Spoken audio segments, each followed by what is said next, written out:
Please don't close the gate. I'm pregnant. I just need to leave this gift." The words hung in the cold air as the iron door slid shut anyway, and in that moment, she realized she had walked into the house of the Korean Mafia King. The guard's hand lifted, firm and final, stopping her from taking another step back. Snow pressed against the soles of her worn shoes, melting into dark stains. Her breath came fast, shallow, fogging the air between them. The small Christmas gift trembled in her hands, not from the cold alone, but from the fear that now crawled up her spine. She felt the baby inside her shift, a slow roll that made her heart tighten with instinct. She was not supposed to be here, and yet, here she stood, trapped between a locked gate and a house that radiated danger without ever raising its voice. Her name was Naya Carter. She was 8 months pregnant, tired down to her bones, and trying to finish the last delivery of the night, because the app promised a holiday bonus if she did. The street had looked peaceful when she arrived.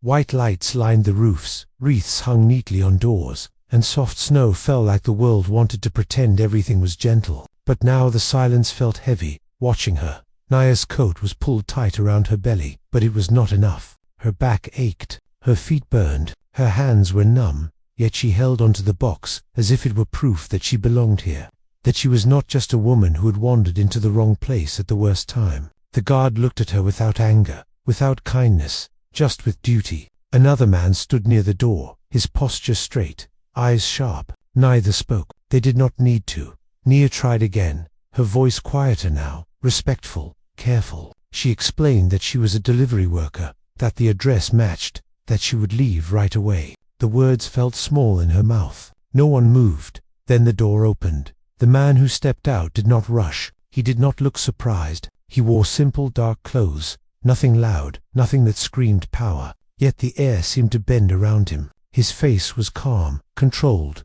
carved by years of decisions that carried weight. His eyes landed on Naya, then on her belly, then on the gift, and something unreadable passed through his gaze. This was Kong Min-jae, the Korean Mafia King, a man whose name never appeared in headlines, yet shaped them from the shadows. A man who ruled without noise. Naya felt it instantly, the way the guards straightened without being told, the way the cold itself seemed to pause. Her fear sharpened into clarity. This was not a mistake that ended with an apology. This was a mistake that could follow her home if she was not careful. Min-jae did not raise his voice. He asked where the gift came from. Naya answered honestly, telling him she did not know, that she only followed the app, that she needed to go home. Her heart pounded so hard she worried it might upset the baby. Min-jae listened without interrupting. He saw more than her words. He saw the swelling in her ankles, the strain in her posture, the way her free hand rested protectively under her belly. He saw exhaustion layered with pride,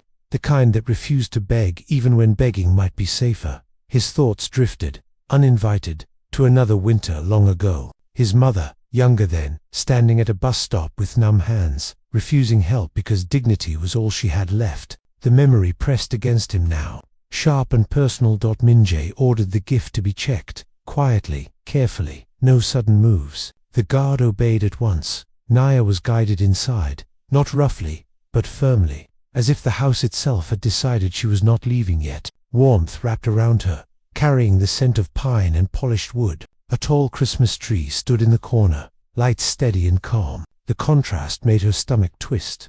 Joy and danger living side by side. She was offered a seat. She sat stiffly, every nerve awake, hands resting on her belly. She whispered to her child inside that everything would be okay, though she was not sure she believed it. As the package was opened with care, the room grew heavy. Inside was not a toy, not a card. It was something small and deliberate, something meant to cause trouble if mishandled. A message, disguised as a gift, a provocation. Naya's breath caught. Understanding spread slowly, then all at once. Someone had used her. Someone had placed her between powerful people and a dangerous plan. Trusting that no one would care if she took the blame. Min-jae felt anger rise, cold and sharp, but he did not let it show. He had built his world on control, and this moment demanded it more than ever. He thought of how easy it would be to respond with force, how expected, how meaningless. Instead, he looked at Naya and told her she was not in trouble. The words landed gently, but their weight made her eyes burn. No one had said that to her in a long time. Not her boss, not the app, not the world. She told him about her life in pieces, about working late because rest did not pay, about the baby's father who disappeared when things became real, about her small apartment with thin walls and a heater that worked only when it wanted to. Her voice stayed steady, but inside she felt exposed, like she had peeled back armor she did not know she wore.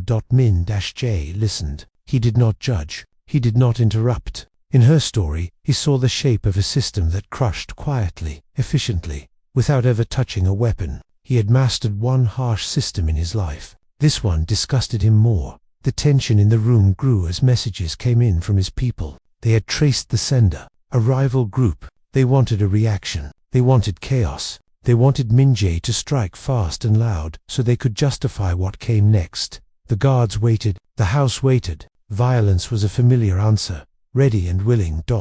Min-J stood in silence. His power filled the room not because he demanded attention, but because everyone trusted his stillness. He made a choice that cut against every instinct his world had taught him. No retaliation tonight. Not here. Not with her in this house. The words shifted everything.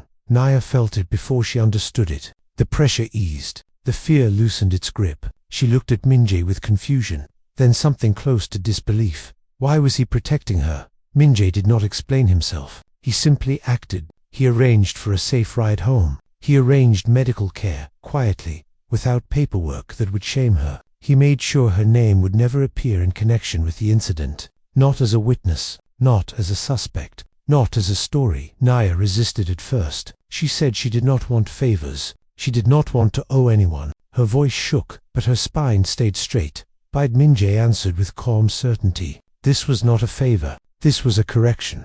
One of his men brought her water. Another brought a blanket. Simple acts, done without ceremony, felt heavier than gold. Nia's eyes filled despite her efforts. She had learned to survive by not expecting kindness. Receiving it now felt overwhelming. Upstairs, Min-J's mother slept, unaware of the storm that had passed beneath her roof. He thought of her often, of the sacrifices she made without applause, of the way she taught him that real strength did not need noise. The rival group would learn soon enough that their plan failed, not because Min-J destroyed them publicly, but because he refused to play the role they assigned him. Their message did not create fear. It created resolve. When it was time for Naya to leave, Min-J walked her to the door himself. Not as a king, not as a threat, simply as a man seeing a guest safely out. Before she stepped into the car, his mother's assistant pressed a small wooden ornament into Naya's hand. A simple star, smooth and warm. A quiet gift meant to carry hope.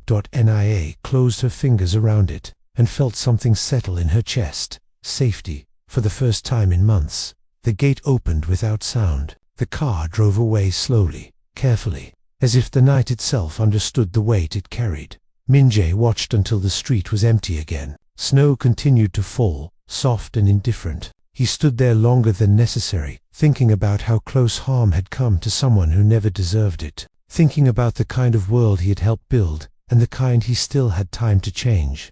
Inside, the Christmas lights reflected off the windows, steady and patient. Min-J felt a knot loosing inside him, something he had carried for years without naming. Power did not have to mean destruction. Control did not have to mean cruelty. Days later, Naya sat in a warm clinic waiting room, the wooden star resting in her bag. Her baby kicked, strong and steady. She smiled without realizing it. Life still held fear. Bills still waited. But something had shifted. Someone powerful had seen her and chosen to protect instead of ignore. Elsewhere, Min-J sat beside his mother, holding her hand as she watched holiday shows and laughed softly. She looked at him and said he seemed lighter. He did not explain. He did not need to, because sometimes the most powerful act is not revenge. It is restraint. Sometimes the greatest strength is choosing dignity when the world expects brutality, and sometimes a wrong address leads to the right kind of justice. If this story moved you,